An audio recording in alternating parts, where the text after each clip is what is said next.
Is it more significant than ethnic or linguistic ties? Well, among the conquered, I wouldn't be so sure. If you were a Gaul or a German, even if you became Roman in the sense that they gave you citizenship, your ethnic and cultural ties with your people would have probably still been more important to you, and the citizenship grant was probably seen as a necessary evil by many of the conquered. After a few generations, it's very likely to think that that sentiment would go away. But still, the picture, Professor, you're appearing to be drawing here is one of a beautiful inclusivity that the Romans offered freely because that was the source of their strength. That's a fantasy. Rome was brutal, and its inclusivity, if you really want to use that term, included iron and blood for those who didn't submit.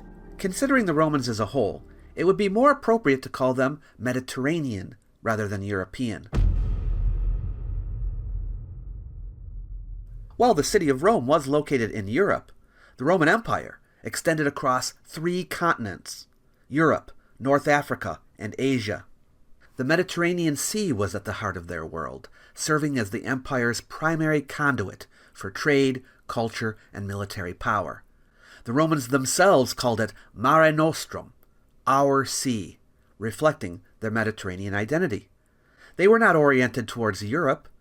They faced the broader Mediterranean world. Their economy relied on Mediterranean trade networks, their diet was based on Mediterranean staples, and their artistic, religious, and intellectual influences were shared with other Mediterranean cultures, such as the Greeks, Egyptians, and Phoenicians. The Roman Empire's ethnic composition consisted of peoples from Spain to Syria and Britain to North Africa.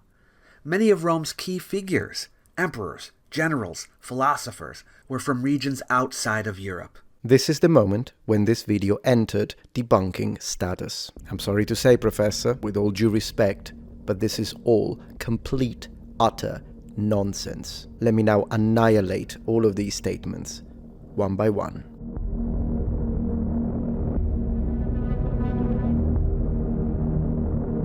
It would be more appropriate to call them Mediterranean rather than European. The only cases in which Mediterranean wouldn't also mean European is if we started to talk about, for instance, countries in North Africa, the Middle East, that do face the Mediterranean Sea. So they are Mediterranean, but they are not European. But due to the fact that you're trying to use it and apply this to countries such as Italy and Greece, then European and Mediterranean do not become mutually exclusive. Rome is a European power that extended beyond its frontiers, reaching Africa and the Near East. This differentiation that you're trying to build is a construct. What you're doing is specifically semantics. You're using the term Mediterranean as the correct indicator for Rome and Greece, but in order to do so, you're counterposing it against European. The way you're trying to use it here, it's as if European only meant Central and Northern Europe, but that is incorrect. Southern Europe is part of Europe. Hence, the classifiers Mediterranean and European are not mutually exclusive.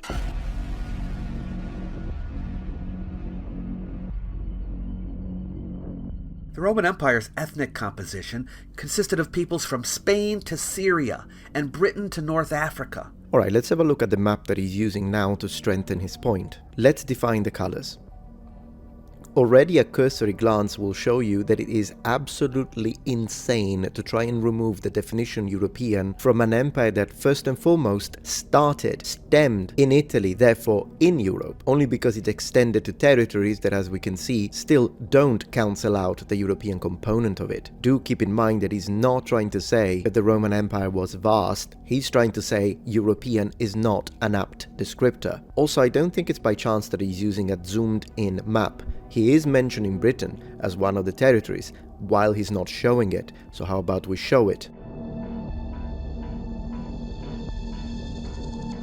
And to that I would like to add the fact that numeric percentages of minorities within any given population cluster do not constitute the whole, nor do they fundamentally change the core culture and ethnic makeup of a given people or population. The extent of Roman colonies does not represent correctly the density of Roman citizenship granted onto the subjects. Not everyone on this map would have had Roman citizenship. and it is quite clear that the one single area with the highest density of citizenship would be Italy. Compare the relevance of the capital to that of some backwater small town in the far end of any of the points on this map, regardless of monumental population size differences, in order to argue that both are equally Roman and both contribute to the ethnic makeup of the empire is ludicrous.